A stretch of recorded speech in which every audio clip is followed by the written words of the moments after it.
반갑습니다. 벌써 시대적 선교사 열전 8번째 시간인데요. 오늘부터는 종교개혁 시대의 인물들, 종교개혁 시대의 선교사들을 함께 살펴보도록 하겠습니다.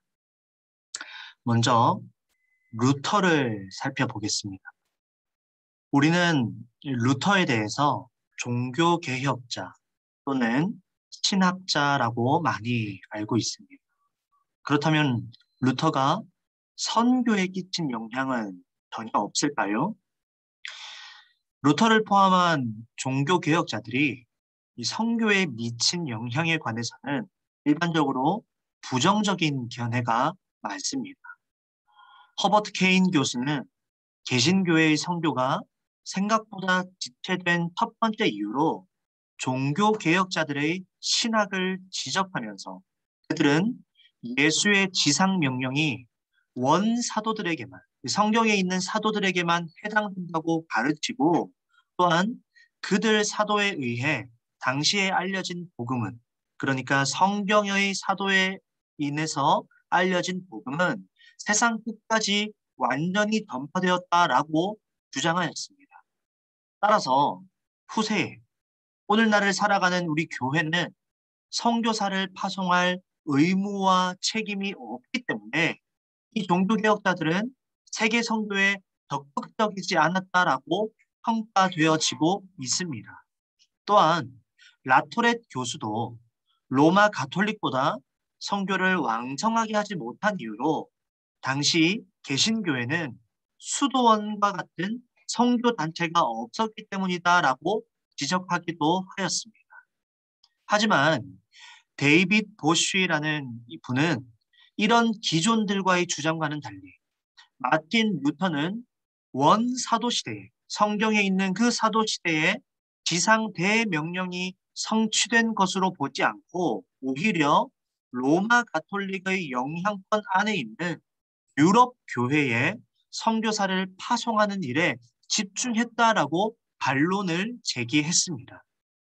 루터는 종교개혁 이후 로마 가톨릭의 영향권 상에 있는 북유럽 선교에 정말 적극적이었습니다. 그 예로 루터는 포메라니아에 이미 선교 경험이 있던 그의 절친한 친구이자 종교개혁의 동반자인 요하네스 부겐하겐을 덴마크 선교사로 1537년에 파송을 합니다. 당시 덴마크 왕으로 즉위한 크리스티안 3세는 로마 가톨릭의 부패에 염증을 느끼고 있었던 터라 로마 가톨릭 세력을 이 자신의 나라, 이 덴마크에서부터 이제 몰아내고 싶었습니다. 이때 이 왕은 루터에게 도움을 청하였고 루터는 곧바로 이 요하네스 부겐하겐을 덴마크로 파송했던 것입니다. 부겐하겐이 덴마크 왕 크리스티안 3세에게 왕관을 씌워줌으로써 덴마크는 북유럽 중에서 최초로 프로테스탄트 국가가 되었습니다. 부겐하겐의 수고와 헌신은 스칸디나비아 반도와 독일 북부 지역까지 확산되어 이 지역에서 로마 가톨릭의 영향력을 담대우고 루터 교회를 세우는데 1등 공신이 되었습니다. 루터의 관심은 해외에 새로운 교회를 개척하기보다는 오히려 로마 가톨릭의 영향권 안에 있던 북유럽의 교회들을 성경적인 교회로 만드는 데에 관심이 많았습니다. 루터의 선교는 바로 이렇게 시작이 되었습니다. 이어서 루터는 수신자 중심의 커뮤니케이션 시대를 활짝 열었습니다. 루터의 종교개혁이 선교에 미친 첫 번째 공헌은 전달자 중심의 커뮤니케이션을 수신자 중심의 커뮤니케이션으로 이 패러다임을 완전히 바꾼 것입니다. 1517년 루터의 종교개혁이 일어나기 전까지는 라틴어 성경을 현지인들이 읽을 수가 없었습니다. 예수회를 중심으로 한 로마 가톨릭 교회가 16세기, 17세기, 18세기 동안 해외 선교를 잘 감당했지만 성경 번역이 함께 이루어지지 않아 탁월한 현지인 리더를 양성하지 못한 이유가 여기에 있기도 합니다. 이때까지 울필라스의 고투족 성경 번역이라던가 또는 위클리프의 영어 성경 번역이 있는 것도 사실입니다. 하지만 1517년까지 로마 가톨릭의 선교는 일방적으로 이 던달다, 선교사 중심의 커뮤니케이션에 집중을 하였습니다. 루터는 종교개혁 이후 발트부르크 성에 피신하여 1521년에 독일어 신약 성경 번역에 돌입하여 1522년 9월 21일 독일어 성경을 완성했습니다. 이후 1534년에는 최초로 독일어 신구약 성경 번역이 완성이 되었습니다. 또한 루터는 1522년부터 37개의 독일어 탄송가 작곡에도 힘을 썼고 4번의 찬송가집을 출판하기도 해서 마침내 1526년에는 처음으로 독일어 예배를 드렸습니다. 이러한 루터의 업적은 훗날 선교 패러다임을 완전히 뒤바꿔 놓았습니다. 종전의 이 전달자, 선교사 중심에서 수신자, 현지인 중심으로 커뮤니케이션이 열리도록 한 것입니다. 현지인들이 자신들의 언어로 성경을 읽고 예배를 드릴 수 있게 된 것이지. 예전에는 라틴어나 시리아어로 성경이 소개되어진 것과는 달리 현지인들이 자신들의 언어로 성경을 읽고 찬송을 부를 수 있게 되었습니다. 이러한 루터의 신학적 기초는 윌리엄 캐리로부터 폭발적으로 나타나서 개신교 대다수의 선교사들이 현지인 성경 번역에 힘을 쓰게 되었습니다. 마지막으로 루터는 평신도 선교시대의 지평을 열었습니다. 루터의 종교개혁이 선교에 끼친 두 번째 영향이라면 평신도 선교시대를 열었다라는 것입니다. 1517년까지만 해도 파송된 선교사는 오직 사제, 즉 목사뿐이었습니다. 일반 평신도들은 니케아 및 칼케돈 종교회의 결과로서 선교사로 파송을 받을 수가 없었습니다.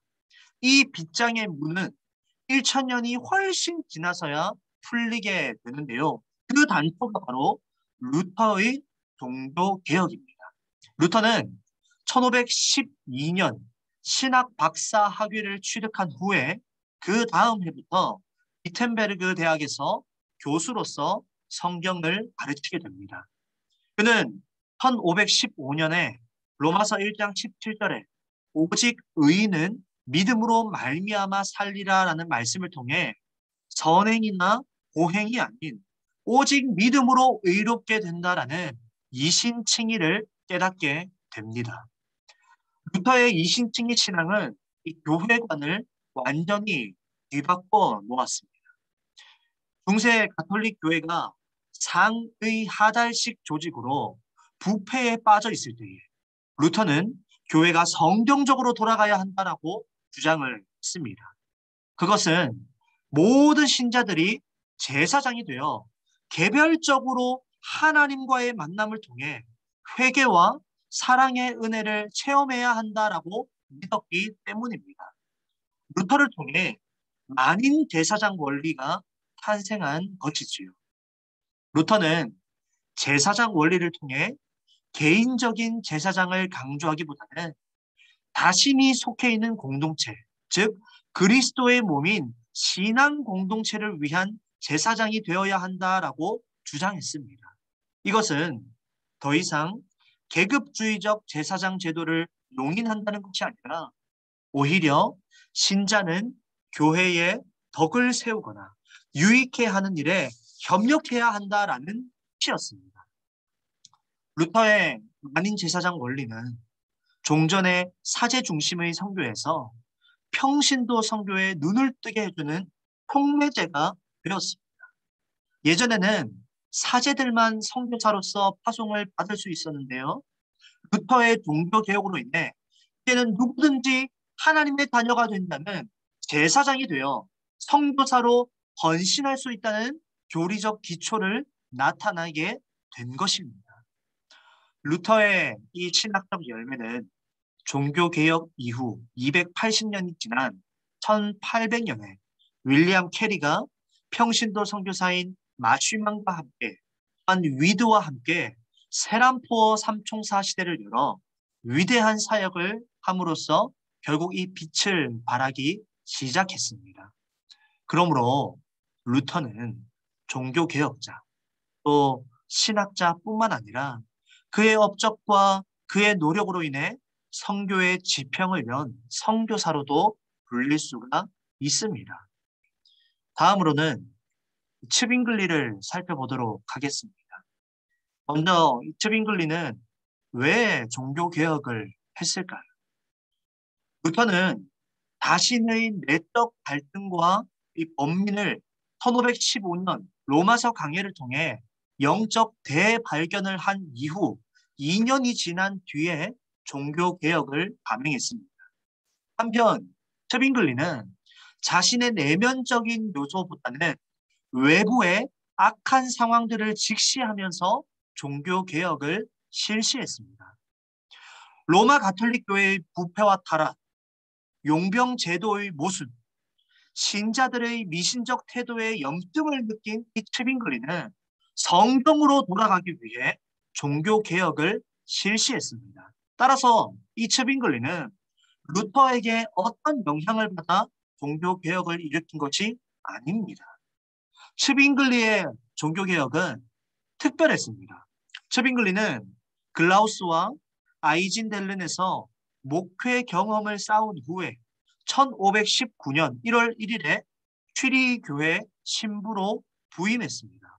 놀라운 것은 그가 부임하자마자 츠빙글리는 첫 설교를 통해 신자들의 위선과 미신을 비판하며 회개와 변화된 삶을 촉구하는데 이는 로마와 결별을 선언하는 신호탄이 되었습니다. 이후 이 츠빙글리는 취리 교회를 목회하면서 로마 가톨릭과 결별한다는 것을 확실히 보여준 일은 사순절 단식에 소시지를 먹는 사건이었습니다. 츠빙글리는 1522년 3월 29일에 음식의 선택과 자유에 관하여라는 설교 내용을 인쇄한 뒤에 유럽 교회에 배포하여 로마 가톨릭의 잘못된 전통에서 돌아서야 한다는 것을 촉구했습니다. 이처럼 독일에서는 루터를 통해, 스위스에서는 츠빙글리를 통해 종교개혁이 불처럼 번져지기 시작했습니다. 그럼 루터와 츠빙글리의 차이점은 무엇일까요? 루터는 오직 믿음으로 종교개혁을 추구했다면 츠빙글리의 개혁은 오직 성경으로 돌아가는 것이었습니다. 츠빙글리는 루터와 달리 복음적 설교가로 종교개혁을 일으켰는데요. 츠빙글리가 이런 일을 할 수 있도록 영향을 준 인물은 인본주의자였던 에라스무스였습니다. 에라스무스는 신약 성경을 종교개혁이 일어나기 1년 전인 1516년에 출판했는데 츠빙글리는 무엇보다 그의 바울 서신에 큰 영향을 받아 당대 최고의 설교가가 되었습니다. 츠빙글리는 취리 교회에 부임한 이후 마태복음을 시작해서 성경 전권을 강해 설교로 해서 신자들로 하여금 교황이 아닌 오직 성경만이 유일한 권위가 있음을 일깨워 주었습니다. 츠빙글리의 설교가 얼마나 파괴력이 강한지 스위스 사람들은 츠빙글리를 백성의 목사라고 불렀습니다. 또한 츠빙글리는 물질 세계를 바라보는 관점에서도 이 루터와 달라서 예배 형식이나 성례전에서도 차이가 있었습니다. 츠빙글리는 에라스무스의 영향으로 물질을 허영이나 그림자로 보는 고대 사상을 계승해 자신의 신학 사상을 세워 나갔습니다. 그래서 이런 사상 때문에 츠빙글리는 예배 형식을 단순화하였습니다. 왜냐하면 눈에 보이는 물질 세계는 인간의 눈만 자극해서 하나님을 직접 만나는 예배에 저촉된다고 생각했기 때문입니다. 그래서 츠빙글리 자신이 이 바이올린 연주자인데도 불구하고 츠빙글리는 오르간 사용을 금지하였습니다. 성찬식에 사용된 떡과 포도주는 말 그대로 그리스도의 살과 피를 상징하는 것에 불과하다라고 믿었습니다. 반면에 루터는 물질에는 약간의 실제가 있다라는 것을 믿는 근대 사상을 받아들여 예배 시간에 악기 사용을 허용했고 성례전의 떡과 포도주는 글자 그대로 믿어 공돈서를 따랐습니다. 그럼 마지막으로 츠빙글리가 성교에 미친 영향은 무엇일까요? 츠빙글리는 탁월한 종교개혁가이며 위대한 설교가였습니다. 츠빙글리는 1519년 취리교회에 부임하자마자 개혁의 칼을 집어들어 취리교회의 썩은 부분을 잘라내고 수술을 단행하는 교회 개혁을 실시하였습니다. 사람들은 그것에 열광했고 츠빙글리의 복음적인 설교에 스위스 전체 국민이 매료되었습니다. 주변에 타락하고 부패한 사제들과는 차원이 달랐죠. 츠빙글리가 처한 상황에서 그가 해야 할 첫 번째 임무는 교회 갱신이었습니다. 오물 같은 교회를 정결한 교회로 바꿔야만 했습니다. 성경으로 돌아가는 길밖에 없었지요. 그래서 츠빙글리의 목회에는 소위 가서 전하는 선교는 없었습니다. 하지만 와서 듣는 선교가 탁월했습니다. 1000년 동안 곪고 썩은 신앙을 말씀으로 도려내고 새 살을 붙이는 일에 츠빙글리는 전력을 쏟아 부었습니다. 오늘은 종교개혁 시대의 루터와 츠빙글리를 살펴보았습니다.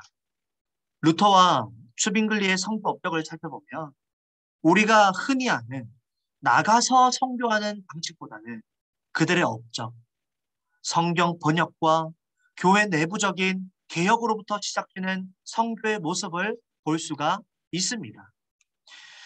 선교는 교회의 부흥에서 나온다라는 말이 있습니다. 이처럼 교회의 갱생, 교회의 부흥이 일어나야 교회에서부터 경험한 뜨거운 사랑과 은혜를 밖으로 나가 전할 수가 있는 것입니다. 오늘 이 루터와 츠빙글리의 선교적 삶을 통해 우리도 우리 자신과 우리 교회를 돌아보며 내부적으로 먼저 우리가 개혁해야 할 것은 무엇인지 한번 고민해보는 그런 시간을 가졌으면 좋겠습니다. 감사합니다.